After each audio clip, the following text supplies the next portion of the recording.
त्या दिवशीची दुपार नेहमीपेक्षा वेगळी होती. उन्हाचा चटका इतका होता की रस्ते ओसाड झाले होते आणि घराच्या खिडक्यांमधून येणारी वाऱ्याची झुळूकही गरम लागत होती. रेखा आपल्या प्रशस्त दिवाणखान्यात बसून एक पुस्तक वाचण्याचा प्रयत्न करत होती, पण तिचं लक्ष पानांवरच्या अक्षरांपेक्षा बाहेरच्या शांततेकडे जास्त होतं. तिचे पती आणि सासरचे मंडळी एका नातेवाईकाच्या लग्नासाठी 2 दिवसांसाठी बाहेरगावी गेले होते. घरात ती पूर्णपणे एकटी होती. ही शांतता तिला कधी हवीहवीशी वाटायची, तर कधी मनामध्ये भीतीची पाल चुकचुकत असे. तिने घड्याळाकडे पाहिले. दुपारचे 2:30 वाजत होते. अचानक दारावरची बेल वाजली. रेखा दचकली. यावेळी कोण आले असेल? तिने सावधगिरीने विचार केला आणि हळूच जाऊन दरवाजाच्या लाचमधून पाहिले. बाहेर रवी उभा होता. रवीला तिथे पाहून रेखाच्या काळजाचा ठोका चुकला.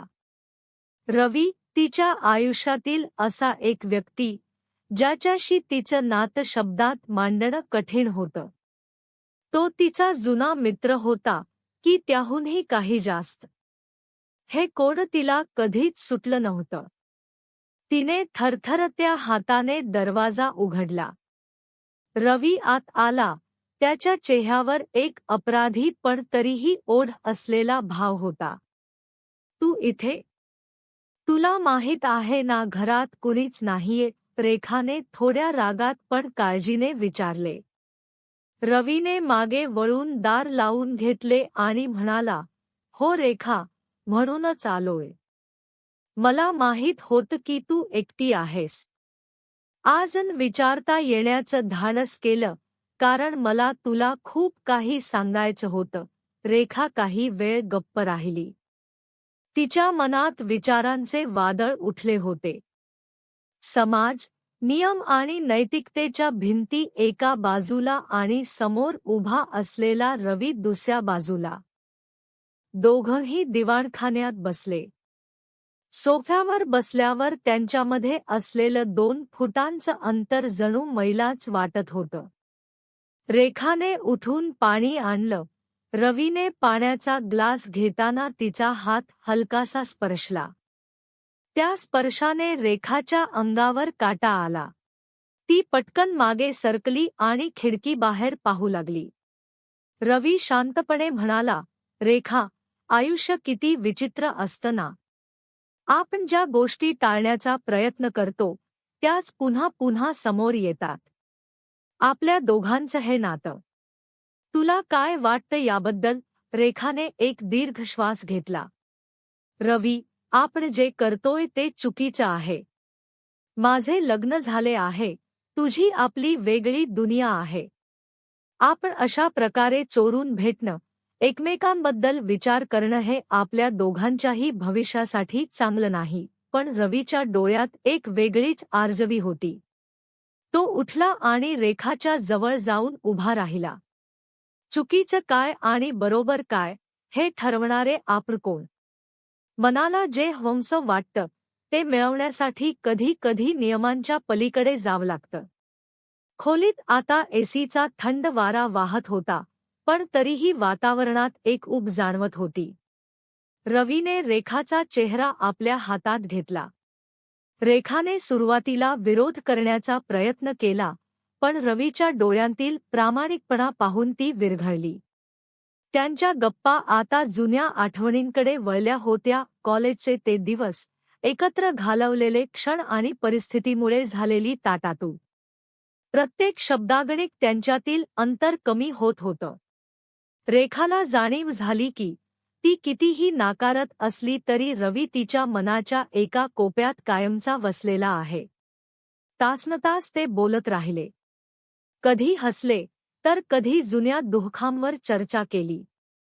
घड्याळाचा काटा पुढे सरकत होता, पण त्यांना काळाचं भान उरलं नव्हतं.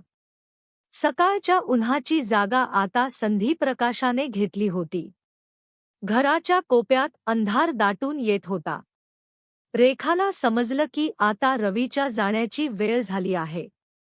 तुला जावं लागेल आता, ती हळूच म्हणाली. रवीने तिला मिठीत घेतलं.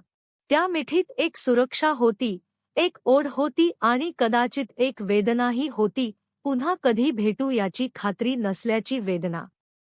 रवी बाहेर पडला आणि रेखाने पुन्हा एकदा दार लावून घेतलं. ती तशीच दरवाजाला टेकून खाली बसली. घर पुन्हा एकदा शांत झालं होतं, पण यावेळी ती शांतता तिला टोचत नव्हती. तिच्या मनात रवीच्या शब्दांचा आणि स्पर्शाचा प्रतिध्वनी उमटत होता. हे अफेअर होतं, एक चूक होती, की दोन एकाकी मनांचं एकत्र येणं? या प्रश्नाचं उत्तर तिला मिळालं नव्हतं, पण त्या दुपारी तिच्या आयुष्यातील एक सुवर्णपान लिहिलं गेलं होतं, जे ती जगापासून कायमचं लपवून ठेवणार होती.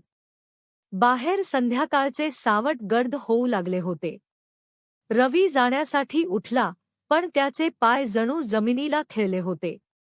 रेखाने त्याच्याकडे पाहिले, तिच्या डोळ्यात साचलेले पाणी खूप काही सांगून जात होते.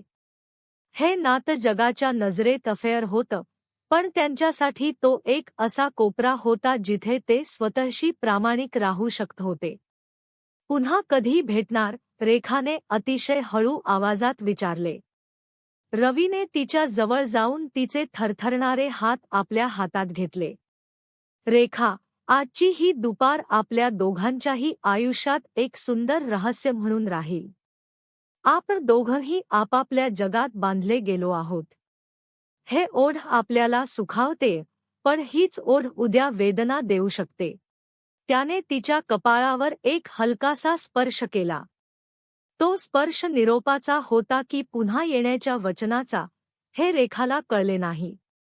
रवी हळूच दरवाजा उघडून बाहेर पडला. बाहेरच्या रस्त्यावर लोकांची ये-जा सुरू झाली होती, गाड्यांचे आवाज येत होते आणि जग पुन्हा आपल्या वेगाने धावू लागले होते. रेखाने दरवाजा लावून घेतला आणि ती खिडकीपाशी जाऊन उभी राहिली. रवीला अंधारात गडप होताना तिने पाहिले.